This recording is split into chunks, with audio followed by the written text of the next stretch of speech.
Hello दोस्तों, story line voice channel में आपका स्वागत है। आज की कहानी है मेरा गुरूर मेरी सासू माँ। यूँ तो समाचार पत्रों में अधिकतर ऐसी ऐसी खबरें समय समय पर प्रकाशित होती रहती हैं कि फला बहन ने अपने भाई को किडनी देकर उसकी जान बचाई या कभी बेटे ने अपने पिता को किडनी दी। लेकिन आज की खबर इन सब खबरों में एकदम अनूठी थी। खबर ही कुछ ऐसी थी कि जो भी पढ़ता दांतों तले उंगली दबा लेता। तो आइए इस खबर का खुलासा कर दिया जाए ताकि लोगों के मन का संशय दूर हो सके। आज के समाचार पत्र में एक खबर प्रकाशित हुई कि एक सास ने अपनी बहू को किडनी देकर उसकी जान बचाई। जी हाँ, जानकी देवी ने ही अपनी बहू रीना को किडनी देकर उसे नया जीवन दिया है। जबकि सास बहू के रिश्ते को अधिकतर खट्टे मीठे अनुभव के रूप में ही देखा जाता है, लेकिन यहाँ तो एक मिसाल कायम की गई थी बहू को किडनी देकर। जानकी जी के 2 बच्चे थे, एक बेटा नमन व एक बेटी किरण। पति सरकारी अफसर। कुल मिलाकर एक हैप्पी फैमिली थी। किरण अपने भाई से 2 साल बड़ी थी, साथ ही स्वभाव से मिलनसार व पढ़ने में भी कुशाग्र थी। ग्रेजुएशन करने के बाद उसने MBA किया, फिर पेरेंट्स की सहमति से अपने ही साथ पढ़ने वाले सौरभ से शादी कर ली। ससुराल भी उसी शहर में थी, सो जब तब मायका आना जाना लगा रहता। रीना जो अब इस परिवार की बहू व धूरी सब कुछ थी, सास ससुर की चहेती रीना के ऊपर असीम प्यार दुलार लुटाते किरण अपने पेरेंट्स से कहने लगती, माँ आपको तो रीना के अलावा कुछ दिखता ही नहीं है, बस हर समय रीना के ही गुणगान करती रहती हो। ऐसा नहीं है बेटा, सबकी अपनी अपनी जगह होती है।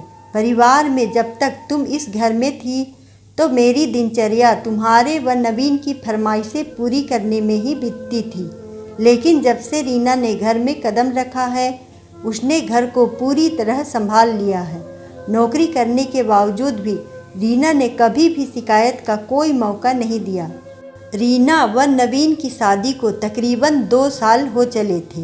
हर एक सासू माँ की तरह उसके मन में भी अपने पोते पोती को खिलाने की इच्छा सिर उठाने लगी थी। वे जब तब रीना से हंसकर कह देती, रीना बेटा अब तो परिवार को आगे बढ़ाने के बारे में सोचो।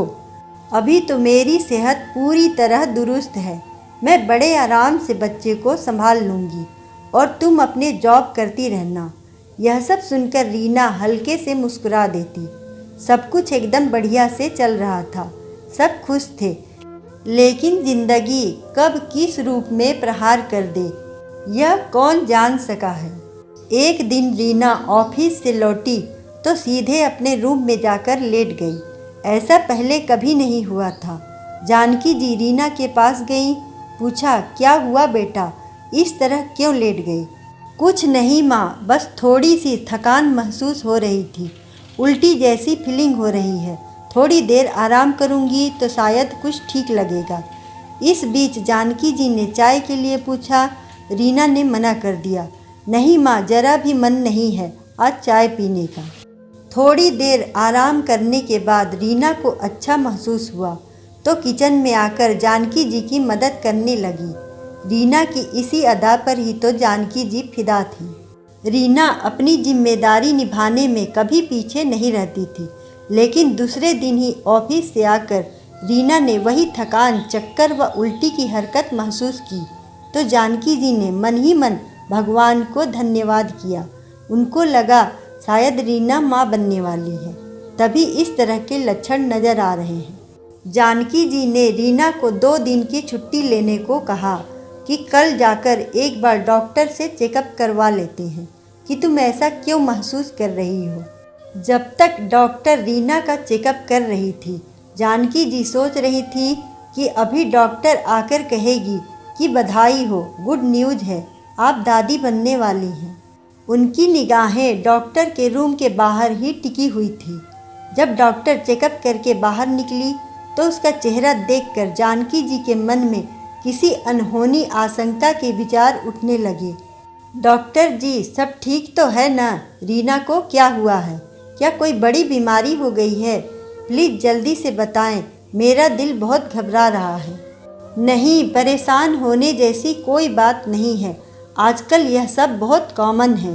रीना को डायबिटीज़ की शिकायत थी। टेस्ट न कराने से किडनी तक डैमेज होने की शुरुआत हो चुकी है। जैसे ही कोई डोनर मिल जाएगा, हम रीना की किडनी ट्रांसप्लांट कर देंगे।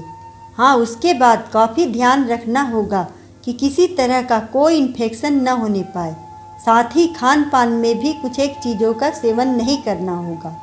घर आकर रीना की समस्या के बारे में परिवार के अन्य सदस्यों से बात की तो सभी चिंतित हो उठे।